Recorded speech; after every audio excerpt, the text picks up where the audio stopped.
And new from us at 5, a frustrating weekend for a Theodore man who says his car was stolen Friday around midnight.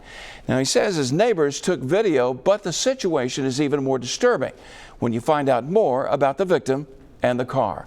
Our Steve Alexander joining me live here in studio with more on this story. Steve? Jarrod Pomes lives on Haley's Way in Theodore, and he says his car was stolen right from his driveway. Now, Pomes is paraplegic, and his car is specially outfitted for him.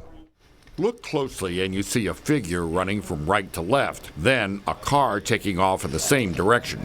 This is video that Jarrod Pomes says his neighbors took of a thief speeding off in his car.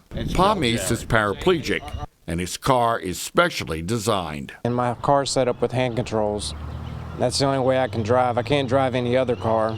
Pomes says a neighbor took video of people looking at the car earlier that night. My neighbor had came and beat on our door telling us that my car had been stolen. He had noticed some guys that were checking cars, and by the time he got down here, he had a shotgun and he was chasing them. At that point, they had gotten in my car, they'd backed out, and they had hauled butt through the neighborhood. They'd taken out a mailbox next door, and by that point, they were gone. What would you say to somebody like this? I mean, whoever when they catch them?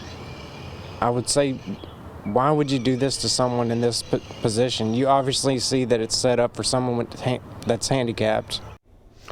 But a short time ago, we received some good news from Pomes. He says police contacted him. They said they have found his car, and they took 4 juveniles into custody. Pomes says he's been told he'll get his car back tomorrow. Reporting live, Steve Alexander, Fox 10 News.